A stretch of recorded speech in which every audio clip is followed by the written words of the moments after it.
ایران میں حکومت مخالف احتجاجی مظاہروں پر حکومتی کریک ڈاؤن کے بعد مسلسل مداخلت اور حملوں کی دھمکیاں دینے والے امریکی صدر ٹرمپ کے لہجے میں بظاہر تبدیلی نظر آ رہی ہے اور ان کا کہنا ہے کہ ہم صورتحال کا جائزہ لے رہے ہیں۔ فی الحال ایران میں لوگوں کا قتل رک گیا ہے، تاہم مغربی میڈیا اور سفارتکار ابھی بھی یہ دعویٰ کر رہے ہیں کہ امریکہ کی جانب سے ایران پر حملے کا خطرہ مکمل طور پر ٹلا نہیں ہے۔ کل وائٹ ہاؤس میں صحافیوں سے بات کرتے ہوئے صدر ٹرمپ نے کہا کہ انہیں بتایا گیا ہے کہ ایران میں لوگوں کے قتل کا سلسلہ رک رہا ہے اور وہاں کسی کو پھانسی دینے کا کوئی منصوبہ بھی نہیں ہے۔ اس کے علاوہ ایران کی قیادت کے رویے میں بھی امریکہ کے حوالے سے بظاہر تبدیلی دیکھی جا رہی ہے۔ پہلے جب صدر ٹرمپ نے مظاہرین کو پھانسی دینے کی صورت میں سخت کارروائی کی دھمکی دی تھی تو ایرانی عدلیہ کے سربراہ نے اس کے برعکس فوری طور پر سزائیں دینے کا اندیا دیا تھا، تاہم کل امریکی نیوز چینل فاکس نیوز کو انٹرویو دیتے ہوئے ایران کے وزیر خارجہ عباس عراقچی نے کہا کہ کسی کو پھانسی نہیں دی جا رہی ہے اور ایرانی حکومت کا کسی کو پھانسی دینے کا کوئی منصوبہ بھی نہیں ہے۔ اس دوران عباس عراقچی نے اسرائیلی حکام کی طرف اشارہ کرتے ہوئے کہا کہ وہ ایران میں ہلاکتوں کی تعداد بڑھانا چاہتے تھے تاکہ صدر ٹرمپ کو اس تنازع میں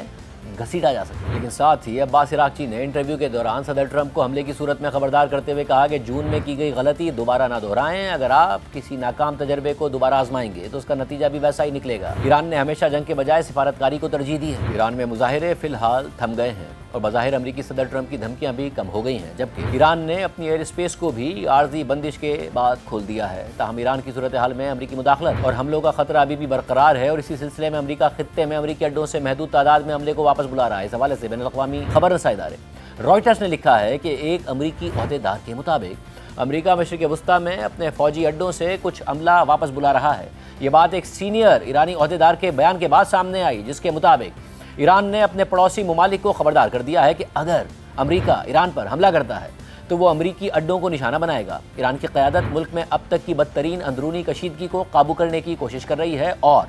ایرانی حکومت امریکی صدر ٹرمپ کی مظاہرین کے حق میں مداخلت کی دھمکیوں کو روکنا چاہتی ہے، جبکہ ایک امریکی عہدیدار کے مطابق بڑھتی ہوئی علاقائی کشیدگی کی وجہ سے امریکہ احتیاطاً خطے میں موجود اپنے اہم اڈوں سے کچھ عملہ واپس بلا رہا ہے، جبکہ ایک مغربی فوجی عہدیدار کا کہنا ہے کہ تمام اشارے یہی کہتے ہیں کہ امریکی حملہ ہونے والا ہے، لیکن ٹرمپ انتظامیہ اکثر سب کو محتاط رکھنے کے لیے ایسا رویہ اپناتی رہتی ہے اور